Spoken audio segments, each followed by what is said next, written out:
Is the European Union really going to end? There are many discussions happening around the European Union. And today I wanted to address some of the EU's biggest issues. I'm speaking to you as a native European, someone who left the EU for the United States of America and Latin America. There are many concerns about immigration across the European Union. More and more member states are addressing concerns about uncontrolled immigration to the continent. It used to be just Eastern Europe that was concerned about mass migration, uncontrolled immigration. Nowadays, we hear echoing voices out of Western EU member states, including Spain, France, Germany, Austria, Holland, Belgium, and many others. Europeans desire an environment without crime, without housing shortages, without crazy inflation. Europeans want the old Europe they once knew. And in fact, the old Europe is within reach. Like anywhere, the working class and middle class suffer the most. We see housing shortages across the European Union.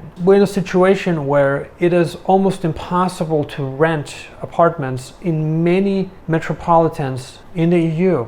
This problem used to be in very specific cities like Lisbon and Barcelona. But nowadays, housing shortages and unaffordable housing has become the norm across the European Union. A problem that was once unimaginable has become the new norm. We had seen protests across the European Union in cities such as Lisbon, Portugal, Barcelona, Holland, and many other cities across the Union, where the natives, citizens complained about how unaffordable housing has become. You might think the problem has been solved, but this is far from the truth. A lot more work has to be done before housing can be affordable again to average Europeans. Those who are lucky enough to have some kind of location-independent business have the opportunity and freedom to move abroad, where housing is more affordable. Geographic locations like Southeast Asia, Northern Africa, Southern Africa, and Latin America come to mind. While residency is difficult to come by for many reasons. Oftentimes, residency abroad requires proof of income. It requires proof of economic solvency, perhaps passive income if you apply for a retirement visa abroad. Many EU citizens expressed concerns during the 2008 financial crisis and how many were put out of business. Well, guess what? Well, the past crisis, the one that began in 2020 and lasted until 2023, put even more European Union citizens out of business. Many people lost their jobs. Many people lost their savings. In fact, some of them lost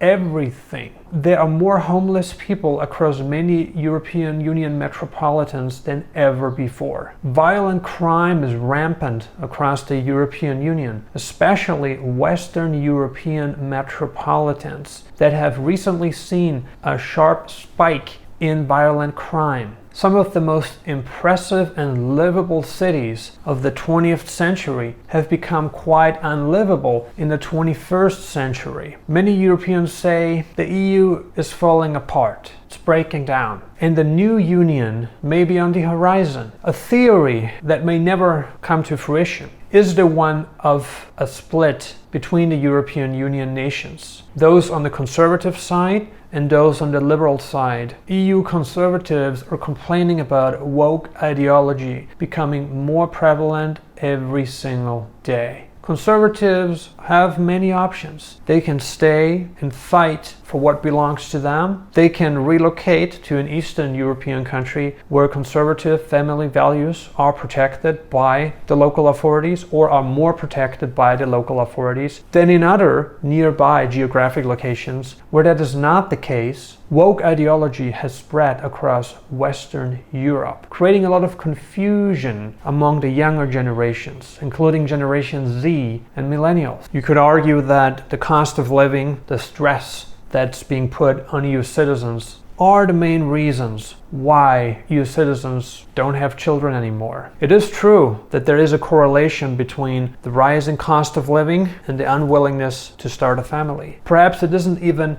the unwillingness to start a family. It's an impossibility to start a family when you're struggling financially. On the other hand, European ancestors have managed to start and maintain large families during the past wars. The level of personal identity they once enjoyed. Many are ready to take their countries back. A quick note on regulation in Europe. It is an undeniable fact that regulation can be a good thing. We see it on the road every single day. Having traffic rules is mandatory for public safety. There's nothing wrong with that. However, certain aspects of the EU regulatory system are completely overregulated. Expanding governments, increasing taxes lead to less personal freedoms for everyday EU citizens. While certain types of taxes, including the funding for retirement, is a very good aspect of the government system, especially for employees. We're talking about the working class and middle class EU citizens who don't have the aspiration to start their own business and preserve capital for their future. Naturally, people who are employed, especially the working class and middle class, they have to rely on the government for their retirement. There's nothing wrong with it. However, the argument is that part of the income taxes EU citizens pay on a yearly basis are wasted on things many EU citizens don't agree on. The difficulties associated with incorporating a business in the European Union are mind-boggling.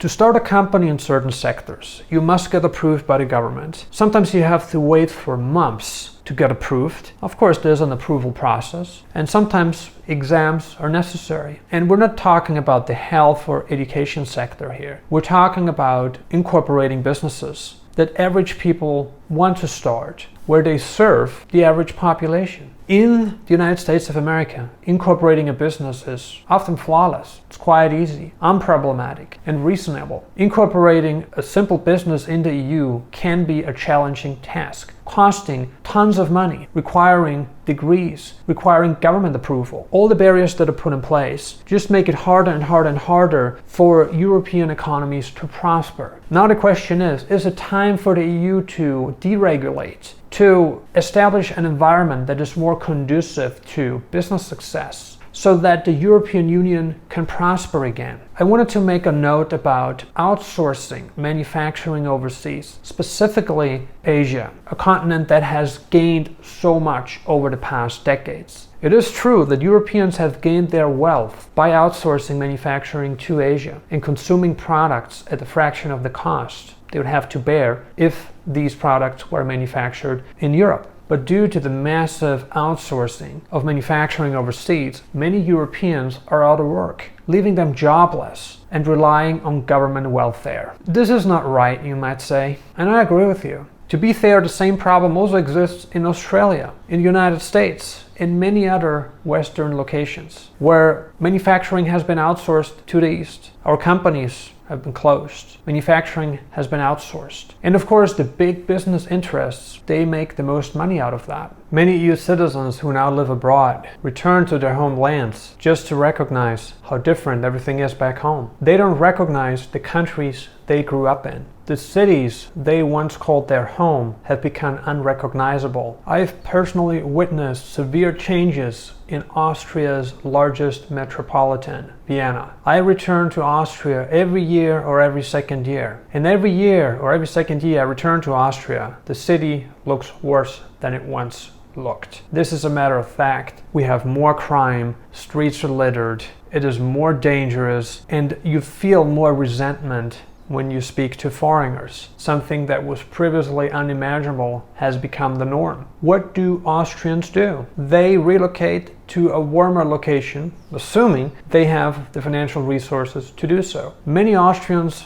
move to southern European countries to spend their best years, their golden years, in a warmer climate. Many native Viennese leave Vienna for the countryside, where they can find peace of mind. Due to the incredibly low birth rate across the European Union, it is an undeniable fact that healthcare is declining as well. Fewer people are putting money into the pot, and we have fewer educated doctors than ever before. Europeans have to wait for months and sometimes even over 1 year for a doctor's appointment. It was nothing like it 15-20 years ago when our healthcare system was intact. You could argue that the shift in demographics is part of the reason why healthcare is deteriorating in Europe. More and more people require healthcare, and less money is being contributed to the healthcare sector, leaving the government with no other option than to raise taxes to new record levels. There has been a discussion in France about taxing the richest people in the country even more than they're being taxed right now. They've talked about introducing a 90% tax rate in France. Well, the European Union started out as a great concept focused on preserving security within the Union. As you have probably learned from history, Europe experienced many wars throughout the centuries. I believe the European Union has many positive aspects, including the freedom of movement and the unity that comes with the Union. However, the European Union has experienced very challenging times and drastic shifts over the past number of years. What should EU citizens do? Should they remain in their native countries and preserve their culture, their heritage? Or should they depart for a land with a brighter future? If you're interested in relocating to an emerging country, please book a consultation with us now.